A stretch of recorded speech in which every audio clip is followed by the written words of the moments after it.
ഈ കാണിച്ചിരിക്കുന്നത് ഒരു കുരിശുണ്ട്, കുറെ ആൾക്കാർ അങ്ങോട്ട് ചാഞ്ഞു നിൽക്കുന്നു, താഴെ വെള്ളമുണ്ട്, ഒരു നങ്കൂരമുണ്ട്.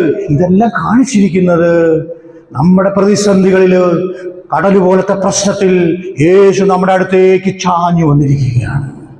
അവൻ നങ്കൂരം ഉറപ്പിച്ചിട്ട്, ഒരു കപ്പലിലെ നങ്കൂരം പോലെ ഉറച്ചായിട്ട് നിന്നുകൊണ്ട് നമ്മുടെ അടുത്തേക്ക് ചാഞ്ഞു വന്നുകൊണ്ട്, പ്രത്യാശ നമ്മെ നിരാശരാക്കുന്നില്ല.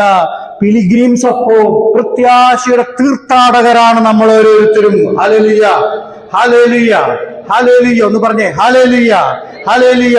നമ്മുടെ ജീവിതത്തിലേക്ക് കർത്താവ് ചാഞ്ഞു വന്നുകൊണ്ടിരിക്കുന്നു. നമ്മുടെ പ്രതിസന്ധികൾ, ഓളം പോലത്തെ പ്രതിസന്ധികൾ ഉണ്ടാകുമ്പോൾ നമ്മൾ ആ വെള്ളത്തിനടിയിലേക്ക് പോകാതെ കർത്താവിലേക്ക് ചായുമ്പോഴാണ് നമ്മുടെ ജീവിതത്തിന് അർത്ഥമുണ്ടാകുന്നതെന്നാണ് നമ്മുടെ ഈ കർത്താവിന്റെ മഹാജൂബിലി 2025 അർത്ഥമാക്കുന്നത്. പ്രിയപ്പെട്ടവരെ, നമ്മുടെ ജീവിതം ക്രിസ്തു ആയിരിക്കട്ടെ എന്ന് നമ്മൾ ഓർമ്മപ്പെടുത്തുകയാണ്. അതുപോലെ തന്നെ ഫിലിപ്പിയർ 2:21 1:21 ഞാൻ വായിച്ചു കേൾപ്പിച്ചു. 2:21 നിങ്ങൾ വീട്ടിൽ ചെന്ന് ശരിക്കും നോക്കണം. എല്ലാവരും അന്വേഷിക്കുന്നത് സ്വന്തം കാര്യമാണ്, യേശു ക്രിസ്തുവിന്റെ കാര്യമല്ല. ഹല്ലേലൂയ. നമ്മുടെ കരങ്ങളിലൂടെ, ചിന്തകളിലൂടെ യേശു പൂർണ്ണമായിട്ടും നമ്മളിലേക്ക് വന്നു കഴിയുമ്പോൾ നിശ്ചയമായിട്ടും നമ്മൾ യേശു ക്രിസ്തുവിന്റെ കാര്യം അന്വേഷിക്കുന്നവരായി മാറും. ഈ വചനപ്രഘോഷം ഒരു കാര്യം പറയുന്നുണ്ട്. ഞാൻ 1:21 വായിച്ചു, 2:21 വായിച്ചു, 3:20 നിങ്ങൾ വീട്ടിൽ ചെന്ന് വായിക്കണത്.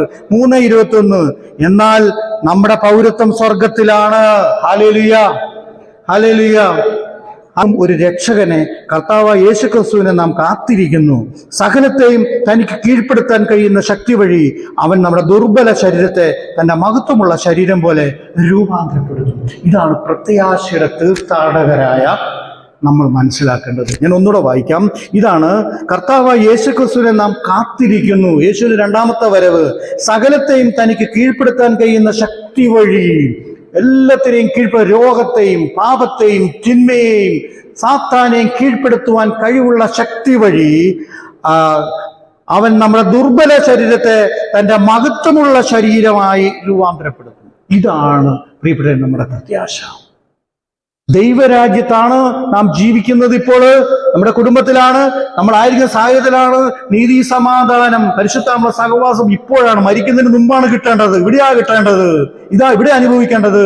ഇത് അനുഭവിച്ച് അതിന്റെ വേറൊരു പുതിയ പതിപ്പാണ് മരിച്ച് കർത്താവിന്റെ രണ്ടാമത്തെ വരവിൽ സ്വർഗരാജ്യത്തിലേക്ക് നാം രൂപാന്തരപ്പെട്ട് കടന്നു വരുന്നത്. ഹല്ലേലൂയ. ഇതാണ് സഭ പഠിപ്പിക്കുന്നത്. അവൻ പറഞ്ഞു, ഞാൻ നിങ്ങൾക്ക് സ്ഥലം ഒരുക്കാൻ പോകുന്നു. ഒരുക്കി കഴിയുമ്പോൾ ഞാൻ വീണ്ടും വന്ന് നിങ്ങളെയും കൊണ്ടുപോകും. എങ്ങനെ കൊണ്ടുപോകും? അവന്റെ മഹത്വമുള്ള ശരീരം പോലെ നമ്മളെ രൂപാന്തരപ്പെടുത്തി കൊണ്ടുപോകും. Hallelujah, hallelujah. ഫിലിപ്പിയ ലേഖനം ആകപ്പാടെ 4 അധ്യായമുള്ളൂ. അതിന്റെ 21ാമത്തെ വാക്കും കൂടെ ഞാൻ വായിക്കാം. നിങ്ങൾ യേശുക്രിസ്തുവിൽ സകല വിശുദ്ധരെയും അഭിവാദനം ചെയ്യുവിൻ. എന്റെ കൂടെയുള്ള സഹോദരൻ നിങ്ങളെ അഭിവാദനം ചെയ്യുന്നു.